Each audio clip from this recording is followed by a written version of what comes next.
সাহাবীদের কেউ কেউ এই দশক শুরু হলে এই দশকের 10টা স্পেশাল আমল আছে, এই আমলগুলো করবার জন্য কেউ কেউ বাজারে চলে যেতেন, উদ্দেশ্য অন্যদেরকে জানানো।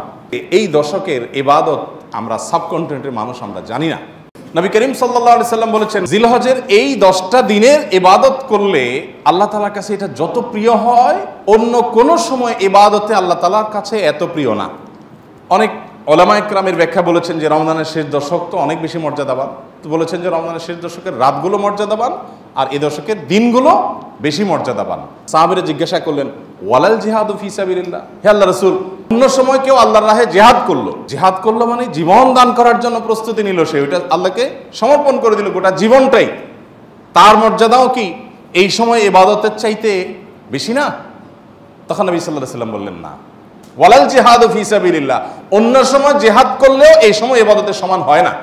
তবে যদি অন্য সময় কেউ জিহাদে যে তার জীবন তার সম্পদ যা নিয়ে গেছে সব বিলীন করে উৎসর্গ করে দেয় আল্লাহকে খুশি করার জন্য, তার মর্যাদা সবকিছুর ঊর্ধ্বে, সেই মুজাহিদের কথা ভিন্ন। তো সেই দশকের আমলগুলো আমরা করবো তো ইনশাআল্লাহ। আমি সংক্ষেপে বলছি আমলগুলো কি কি। নাম্বার 1, আল্লাহকে বেশি বেশি স্মরণ করা, জিকির করা। আল্লাহ সুবহানাহু ওয়া তাআলা কোরআনে কারিমে বলেছেন, নির্দিষ্ট দিনগুলোতে তোমরা আল্লাহর জিকির করো, বেশি বেশি স্মরণ করো। আল্লাহর স্মরণটা বেশি বেশি হবে। আল্লাহর স্মরণ কিভাবে করবেন? যত প্রকার জিকির আছে সেগুলো করবেন, কোরআন তেলাওয়াত, সকাল সন্ধ্যার জিকির, উঠতে বসতে জিকির, দোয়া, সেগুলো পড়বেন বেশি বেশি। আর স্পেশালি বিশেষভাবে একাকী বসে চিন্তা করবেন, আল্লাহ তাআলা আমাকে সৃষ্টি করেছেন, কত মানুষ আছে যা আমার মতো নেয়ামত পান নাই, আল্লাহ তাআলা আমাদেরকে কত নেয়ামত দিয়ে রেখেছেন। আল্লাহর স্মরণের অংশ হিসাবে এগুলোও যে আল্লাহর কুদরত নিয়ে চিন্তা করা। আর সব বাদ দেন, আল্লাহ আমাকে হাত পা সুস্থ রেখেছেন, কত মানুষ অসুস্থ। অতএব এই দশকে যে আল্লাহর জিকির করবেন, এই জিকিরের অংশ হিসাবে আল্লাহর এই নিয়ামতগুলো চিন্তা করবেন, মুখে জিকির করবেন। 1, দ্বিতীয় আমল হলো সাধারণ নেক আমলগুলো বেশি বেশি করবেন। সাধারণ নেক আমল যেমন কোরআন তেলাওয়াত করা, দান সাদাকা করা, নফল রোজা রাখা, তাসবিহ তিলাওয়াত করা, ভালো কথা বলা, সৎ কাজের আদেশ দেওয়া, অসৎ কাজ থেকে বাধা প্রদান করা, এই রুটিন ভালো কাজগুলো, নর্মাল ভালো কাজগুলো পরিমাণে বেশি বেশি বেশি বেশি করতে থাকবে।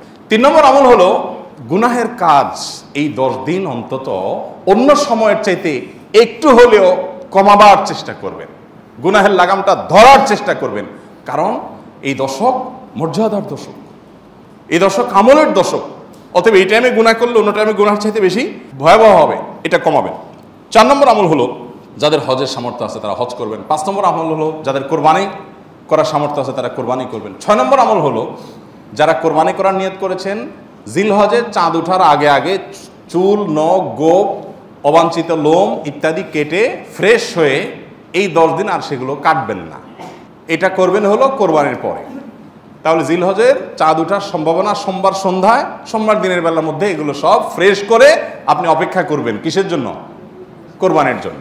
এই 10 দিন পর্যন্ত আর নখ কাটবেন না, চুল, গোপ কোনো কিছু কাটবেন না।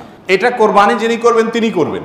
যদিও কোনো কোনো বর্ণনার আলোকে বোঝা যায় যারা কোরবানি করবেন না তারাও যদি এটা করেন তাদেরকে আল্লাহ তাআলা আজর দান করবেন। 7 নম্বর আমল হলো তাকবীর, তাহমিদ, তাহলিল বেশি বেশি পড়া। ফাকফিরু ফিহিন্না মিনাত তাকবীরি ওয়াত তাহমিদি ওয়াত তাহলিল। নবী সাল্লাল্লাহু আলাইহি সাল্লাম বলেছেন, এই দশক যখন শুরু হবে তখন তোমরা বেশি বেশি তাকবীর বলবে, মানে আল্লাহু আকবার বলবে, বেশি বেশি তাহলিল বলবে, বেশি বেশি তাহমিদ বলবে, লা ইলাহা ইল্লাল্লাহ বলবে, আলহামদুলিল্লাহ বলবে। এই জন্য এই 10 দিন পুরো সময় জুড়ে এটা করবেন। তো আমরা চেষ্টা করবো তো ইনশাআল্লাহ তাকবীর, তাহমিদ, তাহলিল করার, বাচ্চাদেরকে শিখিয়ে দিব। আর আরাফাতের দিন সকাল থেকে জিলহজের 9 তারিখ ফজর থেকে নিয়ে 13 তারিখ আসর পর্যন্ত প্রত্যেক নামাজের পরে একবার করে তাকবীরে তাশরিকটা বিশেষভাবে পড়তে হবে, নারী পুরুষ সবাই। আর 9 নম্বর আমল হলো আরাফাত দিন রোজা রাখবেন। আরাফাত দিন রোজা রাখলে কি লাভ হবে? 1 বছর আগের আর 1 বছর পরের অগ্রিম, পরের বছর যদি বাঁচেন সেটারও ছোটোখাটো গুনাহগুলো আল্লাহ তাআলা মাফ করে দিবেন। আর 10 নম্বর আমল হলো ঈদুল আজহার সকল সুন্নাতগুলো আদায় করবেন। চেষ্টা করবো তো আমরা ইনশাআল্লাহ। আল্লাহ তাআলা আমাদের সবাইকে এই বছরের জিলহজের প্রথম দশককে সর্বোত্তম সুন্দর ব্যবহার করার তৌফিক দান করুন।